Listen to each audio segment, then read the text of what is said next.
I don't know if y'all saw it, but Charlemagne Tha God from the radio show Breakfast Club went in on Elizabeth Warren. Let's watch the clip right here. She didn't get a discount in college. No. You kind of like the original Rachel Dolezal a little bit. Rachel Dolezal was a white woman pretending to be black. No, this is what I learned from my family. Yeah. Yeah. Now, what about? She didn't get a discount in college. No. You kind of like the original Rachel Dolezal a little bit. Rachel Dolezal was a white woman pretending to be black. No, this is what I learned from my family. Yeah. Yeah. Now, what? He called her Rachel Dolezal. If you guys don't know, she is a reportedly or most likely white woman pretending to be black, and I guess was the leader of her NAACP chapter. It's hilarious. I'll play a clip of that here too. And now to our exclusive interview with the woman at the center of a cultural firestorm in this country over these last days, Rachel Dolezal, the NAACP chapter leader accused of lying about her race. Today, we asked her whether she has been deceptive and just why there are so many questions now surfacing about her past. Let me just ask you plainly, have you ever lied about your race?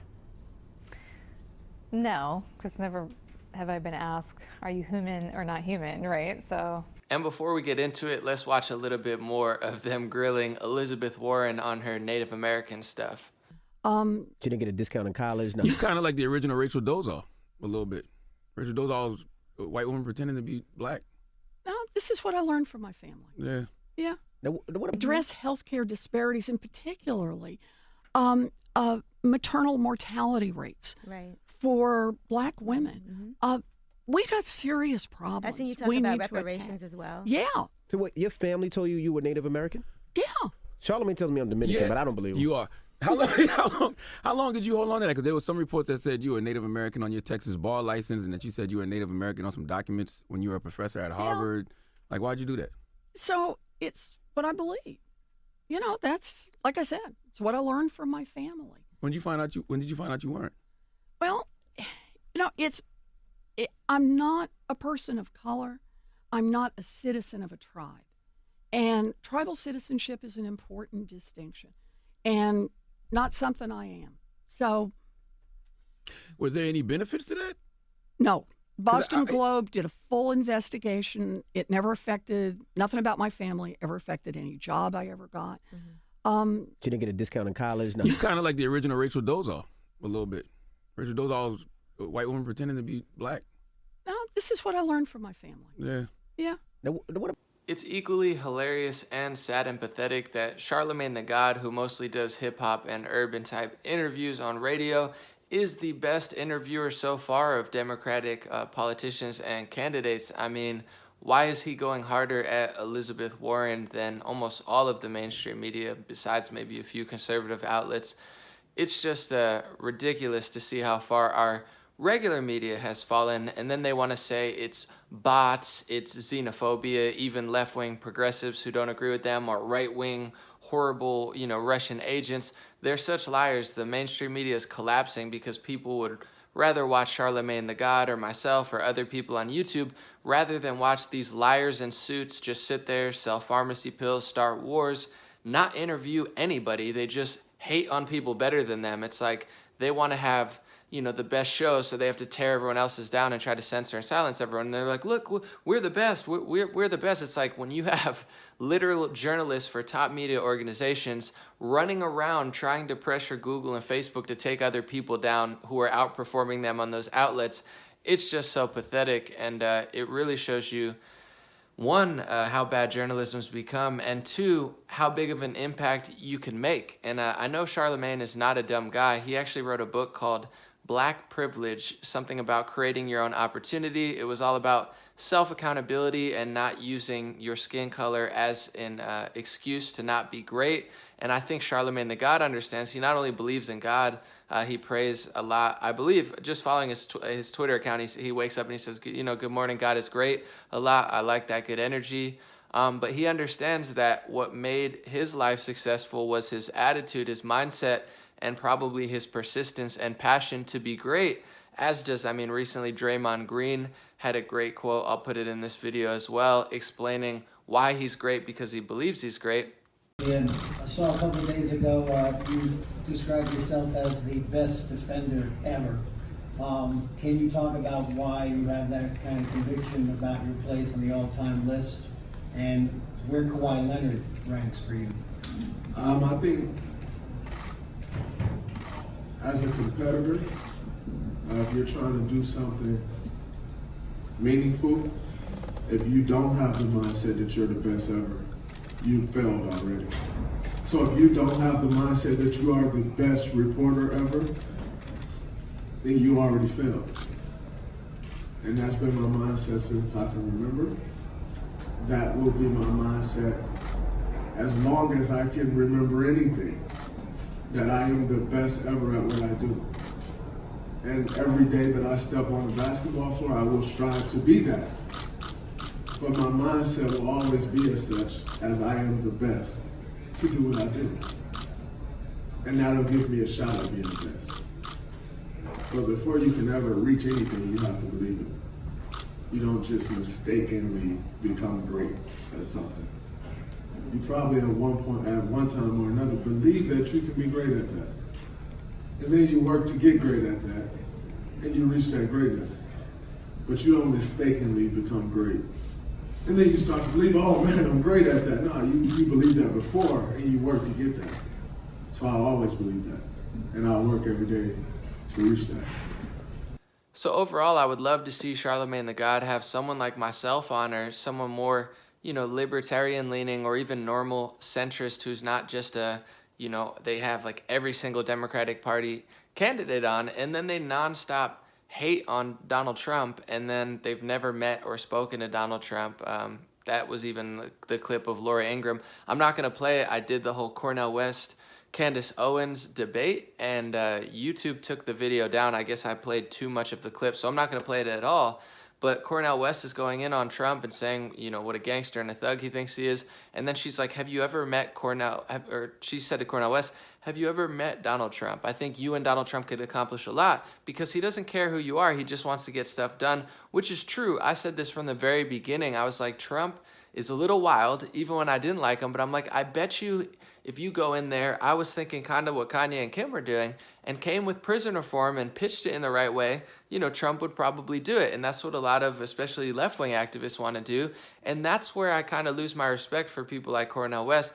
No disrespect per se, but you act like you hate him. You act like words matter more than actions, and you're so upset. Someone says, have you spoken to him? You say no, and you're not even willing to work with him. I'd work with Obama if he would do the right thing. I'd work with George Bush if he'd do the right thing. And I'd have a conversation with any of them, especially Cornel West, seeing that Trump has created opportunity zones in low-income areas to really boost the economy there, seeing he's working on prison reform and that he's looking for people to work with authentically. I think it shows a lot about them. So hopefully more people like Charlamagne, show him love, show him kindness. Same with Meryl Streep when she comes out against toxic masculinity. Provide them love and kindness. Don't say, oh, F you, don't be like, oh, I disagree with this, or you're dumb, a broken clock's right twice a day. That's not the type of thing that's going to motivate these people to continuously tell the truth and do the right thing.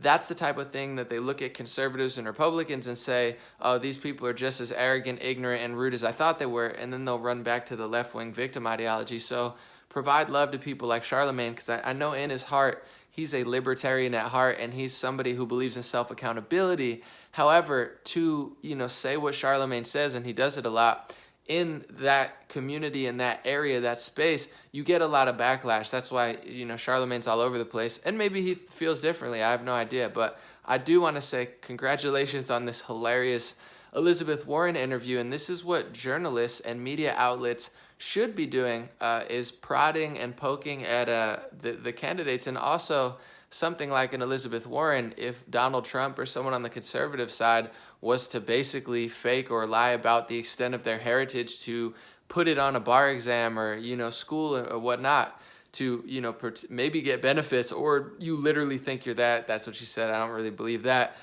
Overall, it would be nice to see some real journalism on both sides, and also the left wing actually hold themselves accountable, because I personally believe, before I leave, the biggest tragedy on the left is that everything they're doing, it's not like they're doing it and it's hurting me. It's helping me. The fact that they're such awful journalists and nobody likes them or believes them, and they're not nearly as kind and thoughtful as I am, like they claim to be, it only helps me. It's only helping Trump. It's only surging conservatives worldwide. So the biggest tragedy is not that it's really working and it hurts me. I don't mind it. You're making me more successful. But the tragedy is that everything that they're doing, in what they're trying to do is help themselves and not question themselves. That's the law of the land. That's the law of the universe and this planet that we live on is like self-accountability is very, very important. If you're a basketball team, your job is not to dictate and hate on other teams. Your job is to focus on your team and be the best team you can be. That's why the Raptors and the Warriors are in the finals, because they are the best team they could be. They're not in the finals because they're hating on everyone else and trying to censor every other team and constantly mocking others. And this goes for the right wing as well. So the tragedy of the left wing is all the stuff they're doing is crushing their own party and their own team. So to be honest, conservatives worldwide love it. I personally don't mind it, but as far as like the energy and the spirit of our country, I do wish you guys would get better, because it is kind of annoying. And also, people like Charlamagne Tha God, I'm sure don't mind it, because now they're rock stars. He rose the ranks because of his work ethic and talent in many ways, and now he gets to be what CNN and MSNBC and all of these mainstream media outlets, even New York Times, Washington Post, you name it, they have budgets to hire people like myself or Charlamagne Tha God or one of the 100 media analysts on the internet that are better than the people they hire. They could do that. They have crazier budgets than we do. Why is there no Washington Post or New York Times, or even, Fox News has some people on television, but as far as internet division, like, why is Charlamagne Tha God giving the most hilarious interviews? How come they haven't adapted to the internet? I'm not sure, but that's why people like myself and others and Charlamagne have been able to thrive, because the bar has been set so low in the media, and that's truly why I believe Trump won. I think the bar was set so low amongst politicians that he easily hopped over, and now they're just lowering the bar. Besides, like, Rand Paul or Tulsi Gabbard, who have moments of brightness and actually try to, pass bills, whether you agree with everything that Rand or Tulsi does politically. You probably don't, because one's very libertarian, one's very progressive left wing. They actually seem like they're trying to get some stuff done. It's like the rest of them, it's going to be 8 years of Trump at this point. It's so obvious why he's winning, but nobody seems to get it in the mainstream media. And in the independent Charlamagne media, I think either they don't get it like the mainstream media, or they're all afraid to say it. Like, what if Charlamagne came out? What he did was great. What if he came out and said, Trump's not that bad? Or like, I see Prison Reform Act, that's pretty dope. Or like, like Trump, maybe he could work on this, that, and that, but I'm impressed with this, and this. I don't know that I think everybody's afraid to say it. And I know behind closed doors, I know people in the industry and such, I know a lot of people know it, from the workers who are afraid to say stuff because they don't want to lose their job at the radio station or the television station, or, filming behind the scenes. I've talked to so many people who play instruments with top rappers on stage. They come up to me and say, Anomaly, I tour with this person. I'm like their main instrumentalist. I'll never tell them how I feel because I'm not trying to get kicked off the tour and start stuff. I mean, at what point do you just kind of, take back a few of your chips and be like, you know what? Let's try to connect with the rest of the country. But, that's my dream.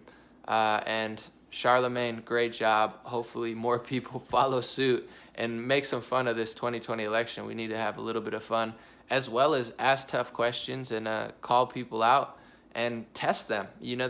Politicians are so, like, when you test Elizabeth Warren, she goes back to but we need the income inequality. Like, they have they're like pull string dolls. They have like 5 little quotes they say, and they're like, let's spread the wealth around. It's the 1%. But it's like, we're not talking about the 1% right now. We're talking about you. And you find when people do what Charlamagne did and kind of expose them, they don't have that much to say. Where myself, because I'm not a politician or a liar or a ideologue, I can adapt to what people say and talk to them like a normal human being. And that's what a lot of politicians can't do. And that's why Trump succeeded so well. And he does that sometimes too. He definitely has his agenda, and he constantly says it as well. But it does seem like Trump, more than others, breaks from the script and just says something that seems at least like, whoa, he's a little more relatable. Or he'll go off script and just say something funny and then get back to script. it's not a bad move. When politicians like Elizabeth Warren do that, it just reeks of inauthenticity. You're just like, oh my good, like Trump is not the working class guy. Like he's been rich his whole life and everyone knows that. But it's pretty, once again, like it is sad and hilarious that Charlemagne is a better journalist and better at grilling Democrats than most of the media.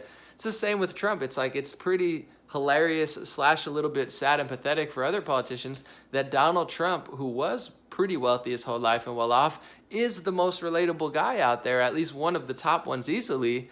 And I think even he knows that. He's like, guys, you're making this too easy for me. Like everyone else is like, I'm a hard worker. And you don't believe it at all. Where Trump's just like, hey, what do you got to lose? And you're like, yeah, what do we got to lose? Like, so that's my thoughts about it. God bless you guys.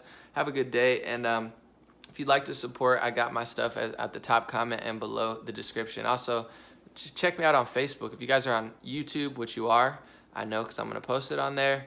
My Facebook page has like 650,000 people, and I get a lot of play on there. And actually, Facebook's better to me than Google with ad revenue. They don't delete my videos or take away my ads as much, believe it or not. So support me on Facebook until Mark Zuckerberg gets taken down by the... No, I don't know what's going on, but it is also out today before I leave that Google, it looks like the Department of Justice is looking into Google for some antitrust. I don't know, but hopefully progress there is being made and the people will win. I think we're fine. Have a good one, guys.